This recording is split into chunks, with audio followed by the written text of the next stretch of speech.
from flood control. Senator Bato, by any chance, baka po nakausap nyo? Kasi sabi ni Sec John Vic, around the periphery of Davao City lang daw, he's just going around on a motorcycle.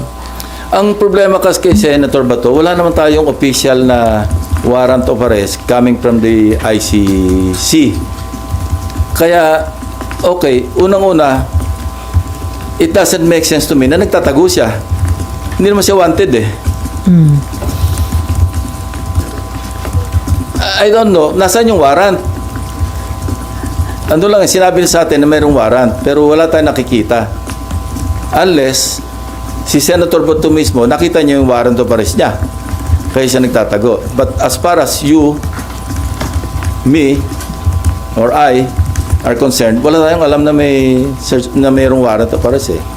So mali yung diskarte na hindi na siya nagpapasok sa Senado, na wala naman talagang tangible na warrant. Kung ako siya, papasok na muna ako. Bakit, sir? Bakit, sir? Eh, wala naman akong warrant eh. Ngayon, kung talagang, unless positive siya talaga na meron siyang warrant, eh, diskarte niya na yun. Diskarte naman ng law enforcement na hanapin siya. Kasi ako, I have no moral ascendancy na sabihin sa kanya mag-turn over siya yung sarili niya. Kasi ako mismo nagtago.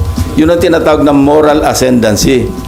Kasi kung ako noon, hindi ako nagtago at nag-surrender ako, sasabihin ko sa kanya, mag-surrender ka.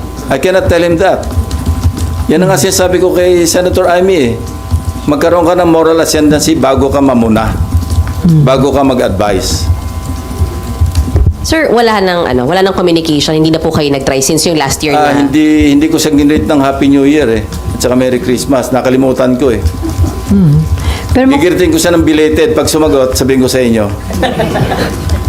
Thank you, sir. Pero mukhang aware po yung DILG dun sa whereabouts niya dahil according to DILG Secretary, nasa Davao lang, di ba? Nagmumotorsiklo with friends. So, ibig sabihin, You know, if I monitor. were with law enforcement, hindi ako magte-telegraph ng mga information. Kung may intention ako na i-pursue, na hulihin. Unless nagdi-disinformation yung authorities. Alam nila kung nasaan, sinasabi nila kunwari nasa Davao para maging kampante. Ginagawa ko rin yun ng araw. So, ang advice nyo, pumasok na muna dahil wala pa naman palang arrest warrant. Kung walang malinaw na may darating na arrest warrant, pumasok na muna siya. Sayang din yung boto niya sa mga bills, sa mga resolutions. Okay, Camille and then Marlon.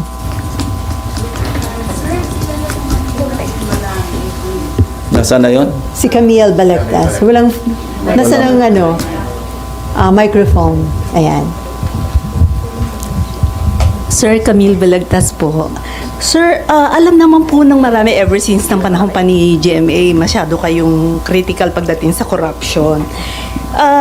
Personally, sir, kasi naging police din po tayo and yung inyong is corruption in the Philippines primarily a failure of laws, institution, or political will? And which one worry you most today? Lalo po, masyadong putok na putok yung corruption everywhere. Ang mas nakaka-worry yung naging kultura. Naging kultura na eh. Parang is no longer an exception. Parang nagsisimula kasi yan kapag wala napaparusahan. So, siyempre, nakikita ng mga sumusunod na, lulusot naman tayo eh. So, it's a combination of all the factors that you mentioned, actually. Sir, where should accountability begin?